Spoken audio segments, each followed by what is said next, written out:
Salut les passionnés, c'est Pascal Auger pour vous retrouver avec votre rando rencontre, votre émission pour vous parler randonnée, vous aider à réaliser votre rêve de prendre cette pause que vous méritez depuis si longtemps.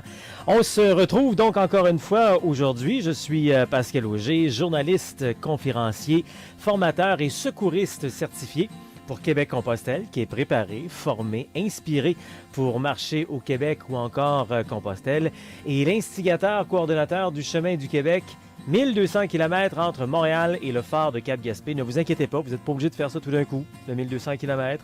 Vous pouvez le faire par tronçon. Vous pouvez faire 100 km à un moment donné, un autre 200, là. C'est comme vous voulez. Je vous explique plein d'affaires comme ça à travers notre émission Rando Rencontre avec notre invité Thierry tantôt. Thierry qui est un auteur. Il y en a beaucoup des auteurs. Hein? On dirait que la randonnée, ça nous donne un moment de réflexion, de pause, de paix, puis ça nous fait réfléchir, puis on a le goût d'écrire ça. On va parler donc avec lui tantôt.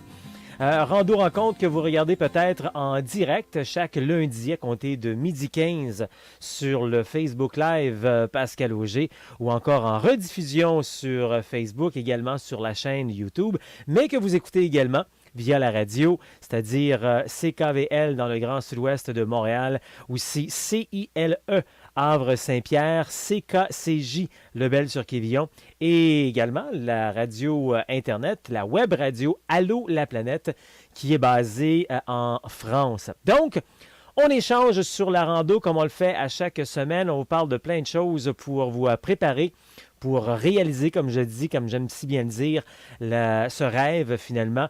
On organise plein de choses pour vous. Entre autres, je parlais du Chemin du Québec il y a quelques minutes, les premiers randos séjours. On lance le tout à partir du mois de mai. Il nous reste de la place jusqu'au 1er mai. Vous pouvez économiser même un 20% supplémentaire. C'est seulement 390 $ pour 8 nuits, 9 jours, un séjour libre, accompagné. Donc, c'est pas hyper encadré. Vous devez avoir de la liberté quand vous faites de la randonnée. Donc, je dirais le seul encadrement, c'est qu'à tous les jours, vous allez savoir où vous allez dormir. On a prévu ça pour vous, OK? Mais pour le reste, où est-ce que, vous allez savoir évidemment le chemin, mais vous allez marcher à votre rythme, vous allez marcher seul, vous allez marcher avec des gens. Où est-ce que vous allez dîner, souper, déjeuner? Ça dépend de tout le monde. Ça peut être ensemble, ça peut être individuel. Donc, beaucoup de liberté comme on doit avoir quand on fait de la randonnée pédestre de longue durée, comme on fait quand on va marcher Compostelle. Alors, si vous voulez avoir cet avant-goût-là, peut-être un jour, d'aller marcher Compostelle, venez faire un tour à nos randos séjours libres accompagnés. Donc, ça débute à partir du mois de mai. Il vous reste encore quelques jours là, pour profiter de 20% supplémentaire à 399 $. Je le répète parce que c'est vraiment fantastique comme prix. 399 $. C'est 8 nuits, 9 jours. J'ai vu ce genre de forfait-là à 1200 $. Pourquoi on le fait si abordable? Parce que c'est important. C'est important d'avoir des coûts abordables quand on veut vivre cette aventure-là. C'est ça, à la manière Compostelle, puis ça me fait tellement, tellement, tellement plaisir de vous l'offrir comme ça. À part ça, bien, vous pouvez, si vous voulez, participer pour vous préparer à tout ça. On a des week-ends formation rando. Le mois de mai, première fin de semaine de mai, c'est complet. Le mois de juin, aux dernières nouvelles, il restait 3 places. Le mois de juillet est entamé. Alors, réservé, ça va vraiment bien. Ça va vite cette année. Donc, on réussit à vous rejoindre, à vous partager cette passion-là. Et vous avez le goût de découvrir. Alors, venez faire un tour pour les week-ends de formation rando. C'est une fin de semaine complète, le samedi, le dimanche. Donc, plus de 14 heures d'ateliers, préparation, formation. On a également la version en ligne, si jamais vous êtes éloigné ou encore en déplacement. Vous pouvez regarder sur votre téléphone, votre tablette, votre ordinateur. Donc, les ateliers en ligne, c'est près de 4 heures de préparation, formation également. Et puis, vous pouvez vous joindre et aussi pour des randonnées d'un jour, parfois. On fait des randos initiation retrouvailles 2 fois par mois. Donc, regardez le calendrier pour avoir plus de détails là-dessus. Il y a également des conférences qui se donnent un peu partout à travers le Québec. Puis, il y a la version pour les entreprises, si vous voulez impliquer justement les employés avec le comité social ou encore dans le team building. On a une version entreprise puis une version scolaire également pour faire le parallèle entre marcher 800 km, 1000, 2000, alors qu'on a le goût de décrocher. Puis des fois, on a le goût de décrocher dans un niveau scolaire également.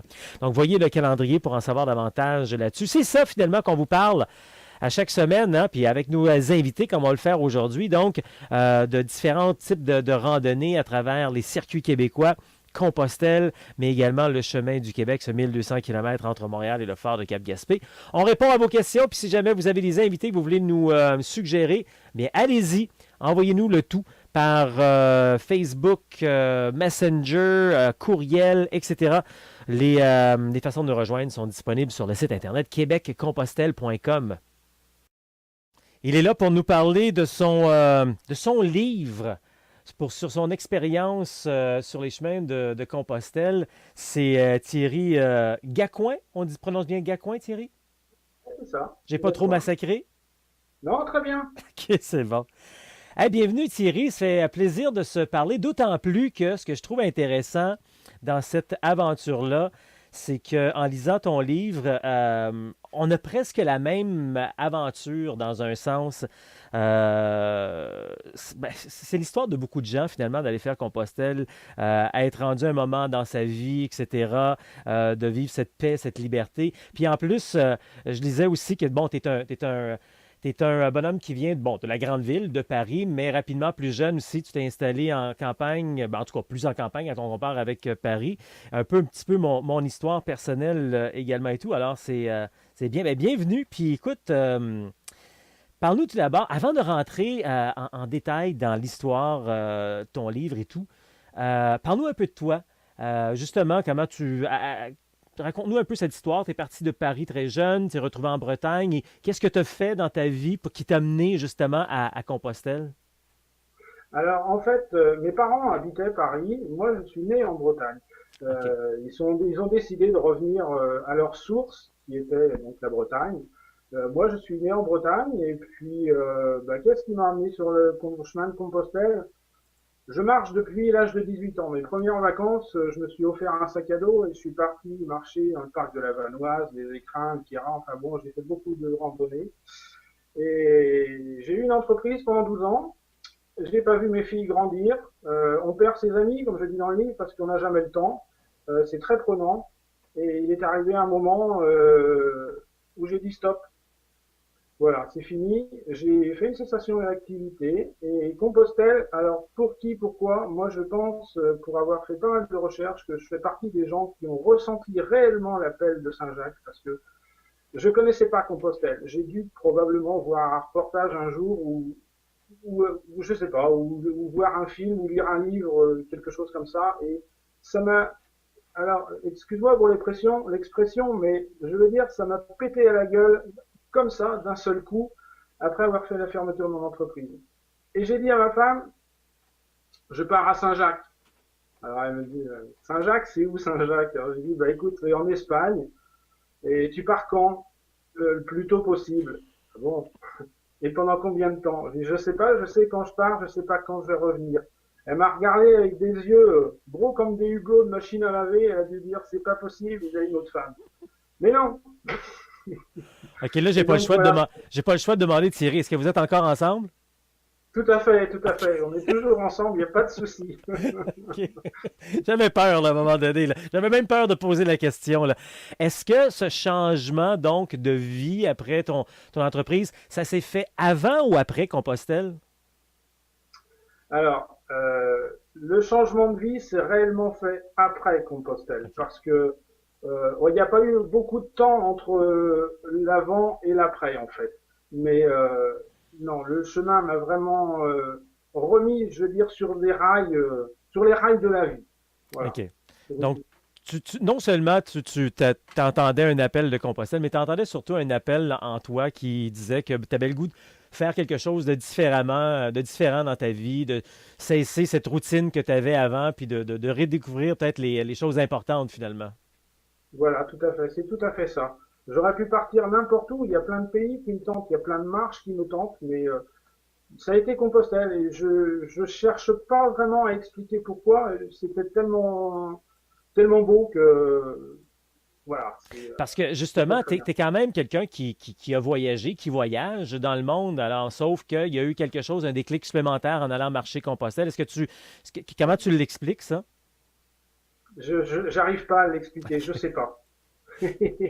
Franchement, je sais pas. Et non, pourquoi Compostelle? Aucune idée. Ça, je dis, j'ai dû voir quelque chose une fois et j'ai vraiment eu ça dans la tête après la fermeture. Mais tous les jours, tous les matins, en me réveillant, je pensais à Compostelle, que ça. Donc, je suis allé sur des blogs, j'ai regardé tout un tas de choses, des reportages, j'ai acheté deux, trois bouquins que j'ai lus. Et ça m'a conforté dans l'idée qu'il fallait que moi aussi, je fasse cette coupure et que je fasse le chemin. OK. Je me rappelle bien, tu le fais à l'arrivée de tes 50 ans ou juste autour de tes 50 ans, c'est ça, hein? Ouais, 49. OK, ouais, c'est ça. Parce que Ouais. le 50, je ne sais pas si c'est ça, mais le 50 nous rentre dedans également à un moment donné quand on a, Ouais. oui. Puis ça, c'était en quelle année que tu as marché Compostelle? En 2017, OK, donc c'est tout récent, là. tout récent, ouais. Tout récent. Puis, avant qu'on rentre en détail dans ton livre, justement, que tu as écrit suite à cette aventure, j'ai remarqué un truc intéressant, puis je pense que ça vaut peut-être la peine de le mentionner, vu que tu l'as mis à l'ouverture. Un livre que tu dédies d'ailleurs à ta grand-mère. Tout à fait. Oui, Pourquoi? oui. Parce que c'est ma grand-mère qui nous a apporté, à moi et à mon frère, beaucoup d'affection qu'on n'avait pas forcément avec nos parents. Et puis, voilà, on avait une grand-mère, la grand-mère idéale que tous petits enfants rêvent d'avoir. OK. OK. Mais parlons-en. Écoute, c'est combien je regarde? Presque 200 pages. Qui relate donc ton cheminement. Parlons-en un peu sans vendre, évidemment, là, le punch, comme on dit, mais qu'est-ce que tu nous racontes dans ton livre, Thierry? Eh ben, je partage surtout la joie que j'ai eue à cheminer sur le chemin. Je raconte aussi mon expérience parce que je crois que c'est la seule expérience de notre vivant où on peut voir le film de notre vie défiler quand on marche, parce qu'on n'a pas d'autre choix que de penser et réfléchir à ce qu'on a fait, à ce qu'on va faire, aux gens qu'on aime. Voilà, c'est en fait, on voit le film de sa vie défiler, et ça, c'est vraiment bien. Et je pense qu'on peut dire que grâce à ça, il y a un avant et un après Compostelle, en fait. C'est drôle comment est-ce que j'entends ça souvent, hein? Un avant et un après. Puis tu sais, c'est toujours drôle parce que nous, on se comprend entre nous. Puis il y a des gens, des fois, qui regardent ça, qui ont hâte d'aller marcher Compostelle, puis ont hâte de vivre quelque Ouais, chose. Ça, c'est le fun. Mais il y a toujours quelques-uns qui nous regardent. Bon, ceux qui n'intéressent pas Compostelle ne nous regardent pas là. Mais il y a toujours quelques-uns qui sont encore en doute. Ben voyons, c'est quoi cette affaire-là? Qu'est-ce qu'on leur dit à ces gens-là? Parce que c'est vrai, moi, je peux me mettre à l'extérieur, puis à l'époque, qu'on n'avait pas fait Compostelle, je dis, ben, ça a l'air étrange, leur affaire. Tu sais, comment on décrit ça? Tu sais, c'est comme quand les gens vont en vacances, puis ils nous montrent leurs photos de voyage, puis ils essayent de nous décrire ce qu'ils ont vécu là, mais ça se décrit pas parce que c'est une photo, puis à l'extérieur de la photo, il y a plein d'autres trucs qu'ils ont vécu qui sont rattachés à la photo. Alors, c'est difficile quand même à décrire hein, l'expérience qu'on a quand on va marcher sur ce chemin. oui, oui, effectivement, il y a des gens, ils nous regardent avec des yeux, il est rentré dans une secte où il y a un truc, c'est pas normal. Mais non, non, ça c'est, moi je dis, faites-le. C'est une expérience à faire au moins une fois dans sa vie, et c'est une superbe expérience. Donc j'essaye de le partager du mieux que je peux, et au travers du livre, ça a été aussi très très bien parce qu'il y a des gens, je leur dis, mais des amis, lis mon livre, tu verras, on en reparle après. Et il y en a qui me disent, ouais, il dit, c'est un truc que je ferais bien quand même, un jour. Oui, c'est ça, exactement. Puis dans ce temps-là, on leur dit le plus tôt possible, hein? Tout Parce à que fait. le plus tôt qu'on fait le chemin, ben des fois, on modifie un petit peu des choses dans notre vie pour le meilleur. Juste nous mentionner, tu as fait en 2017, donc, quelle portion du chemin? Alors, je suis parti de Saint-Jean-Pied-de-Port jusqu'à donc Saint-Jacques et puis Finistère. Bon, je voulais le faire à pied, aller jusqu'à Finistère, mais on a donc Michel, un de nos amis, qui avait donc un début de temps limite et on n'a pas voulu se séparer, on y est allé en bus. OK. Donc, tu es quand même allé voir Finistéré, et puis, vous n'êtes pas allé à Mouchia, Et non? Si, Murcia Vous êtes aussi, à la oui. Mouchia aussi. Oui, oui. Donc, OK, parfait. Ouais, ouais. Très agréable cette boucle-là aussi là, à marcher parce Ah, que c'est c'est magnifique. tranquille, il n'y a presque plus personne. Mais parlons-en donc des rencontres que tu as fait en chemin. Tu n'étais pas seul. Alors, je suis parti seul. Je suis Mhm. parti seul parce que c'était ma volonté d'être seul. Ouais. J'étais un peu renfermé au départ. Je pense que pendant une dizaine de jours, j'avais besoin d'être seul, de pas forcément communiquer. Et puis, petit à petit, je me suis ouvert aux autres. Et aujourd'hui, c'est ce que je conseille à tout le monde, c'est qu'il faut lâcher prise et voilà, faut aller vers les autres, faut discuter. Les rencontres se font comme ça. Et puis, voilà, quoi, en fait. De ça, c'est développer des amitiés finalement.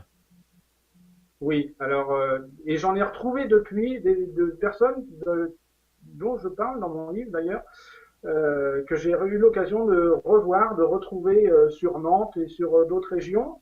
Mais oui, c'est en l'occurrence de très très belles amitiés. C'est ce que je disais tout à l'heure, ça c'est phénoménal. Et les partages qu'on peut avoir avec des partages éphémères des fois avec des gens qu'on va croiser une fois, un jour, qu'on ne reverra plus. Mais ils sont toujours dans notre cœur ces gens-là et je crois qu'on a du mal à les oublier. Et puis ben, il y a ceux avec qui on continue à cheminer, comme pour moi, sur la fin du Camino et maintenant on est quasiment inséparables quoi. Ben, c'est ça, hein, pour bien expliquer aux gens peut-être qui n'ont jamais vécu ça encore ou ils pensent le vivre. Effectivement, on a des rencontres éphémères qu'on va passer quelques heures, peut-être un repas, un souper. Avec eux, puis on ne les reverra plus. Mais cette rencontre-là va être aussi enrichissante souvent que peut-être quand on aura marché 2, 3 jours, 2, 3 semaines avec quelqu'un. Puis marcher avec quelqu'un, ça ne veut pas dire que tous les jours on marche avec les gens. Je veux dire, on marche, on les rencontre en chemin, on fait un petit bout, on les revoit plus tard, etc. Alors, il y a différentes manières de marcher, juste pour bien expliquer aux gens qu'on n'est pas toujours en groupe en train de marcher ensemble. Finalement, il y a beaucoup de liberté sur le chemin. Ah oui, oui, tout à fait. Ça, et nous, tu vois, même en étant, donc en ayant fini à quatre, on avait tous notre petit jardin personnel où on ne marchait pas forcément ensemble. Celui qui avait besoin de se mettre en avant ou en retrait le faisait et dans le respect des autres. Et on se retrouvait pour le midi ou plus tard à l'occasion d'une pause casse-croûte ou au gîte. Mais non, non, ça, on n'est pas obligé de marcher avec les gens. On peut marcher tout seul pour les gens qui veulent marcher tout seul. On peut prendre beaucoup de plaisir à retrouver des gens et à les reperdre aussi, parce qu'ils Mhm. sont très bavards et souvent on a envie un peu de calme. Ouais. Exactement. Exactement. Est-ce qu'il y a eu un moment frappant, déterminant dans ton chemin ou non, ça a été tout simplement un processus grandissant au fur et à mesure que tu marchais? Alors moi j'en ai deux grands moments sur mon chemin. J'en ai un dans une auberge où une dame très âgée faisait un câlin tous les matins avant de partir à tous les pèlerins Oh, et oui. disait des mots réconfortants, mais ça c'est inoubliable. Donc ça c'est un des plus beaux souvenirs de mon chemin.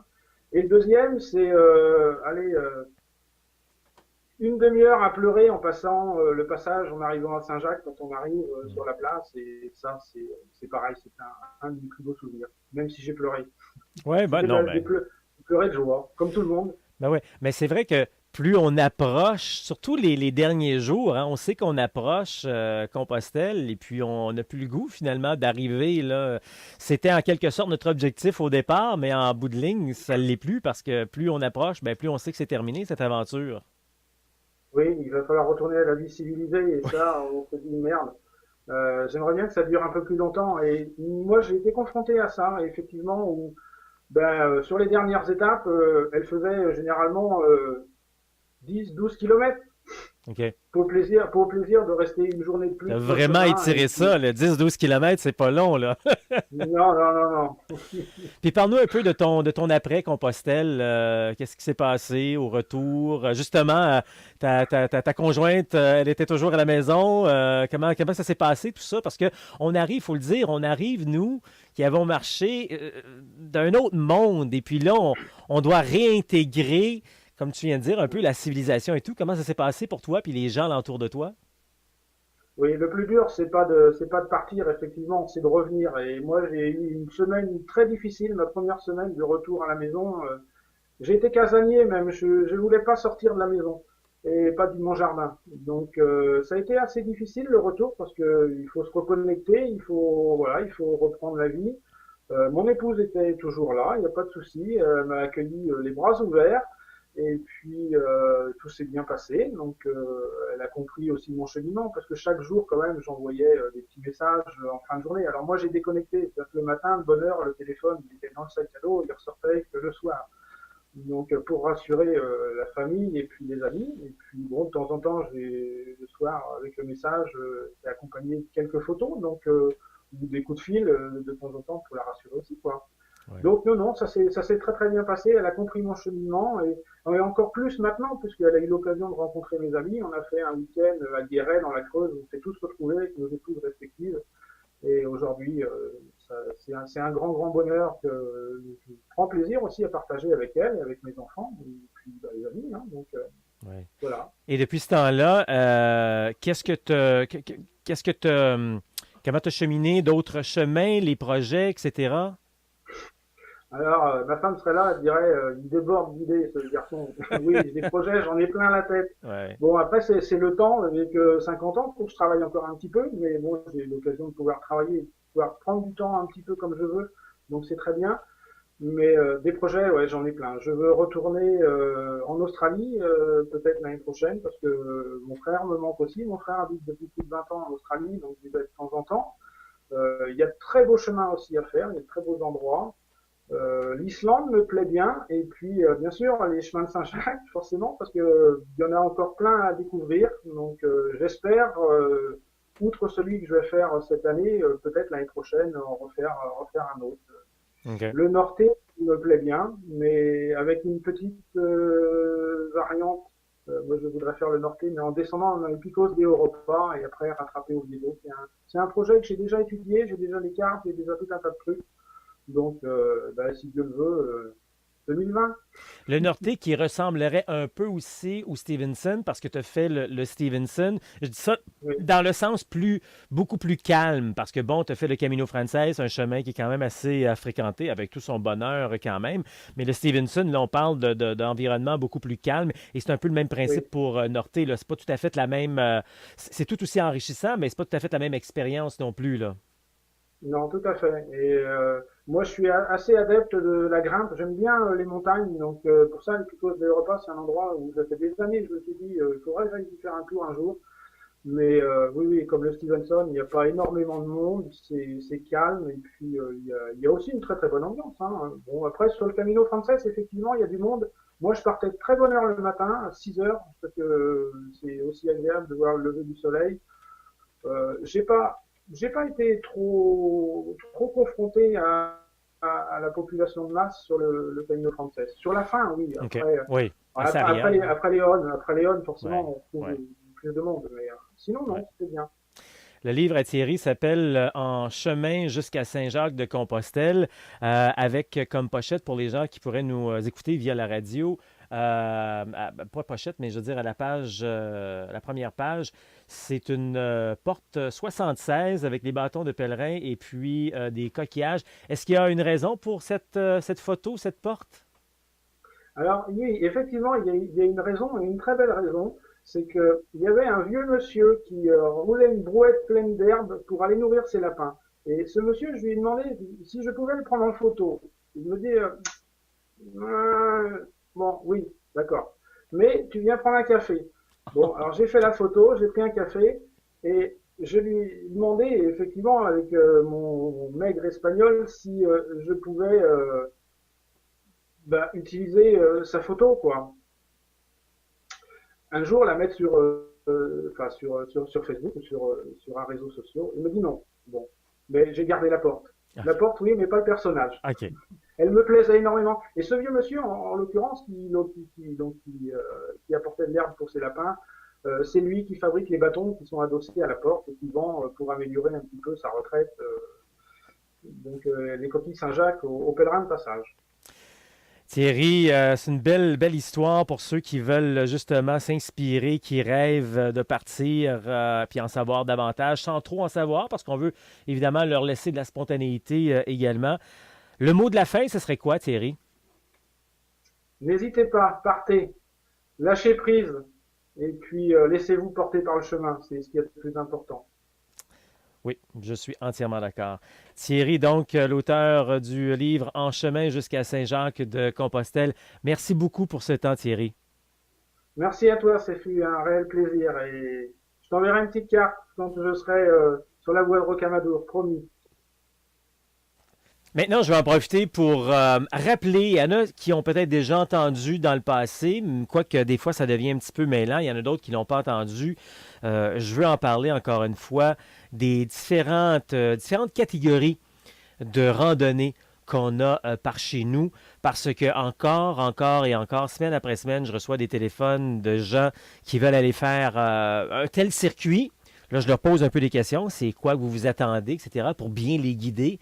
Puis là, c'est pas du tout ce genre de circuit-là qu'ils veulent faire, c'est autre chose.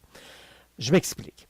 Il y a dans notre secteur 3 types de randonnées. Ce qu'on appelle la rando-autonomie. Rando-autonomie, c'est essentiellement jour après jour dans les forêts, lacs, montagnes, verdure, très, très, très autonome. Finalement, on doit apporter un gros sac. Il y a un petit budget parce qu'on dort dans des tentes ou encore dans des refuges, mais on doit apporter beaucoup de nourriture. Tu sais, aux 3-4 jours, on va sortir pour se ravitailler, etc. Donc, la nourriture, des filtres, des chaudrons, etc. C'est beaucoup de choses. C'est évidemment très agréable de faire de la rando-autonomie. C'est ce qu'on connaît depuis à peu près 400 ans. Je dis ça depuis que les premiers explorateurs sont arrivés ici. Mais la tendance est en train d'inverser un peu maintenant parce que les gens ne veulent pas juste marcher en forêt jour après jour. Ils veulent aussi voir des gens, voir des communautés. Il y a donc la rando-tourisme. Donc, ce que je viens de vous parler, le rando-autonomie, c'est beaucoup du camping sauvage, OK, jour après jour.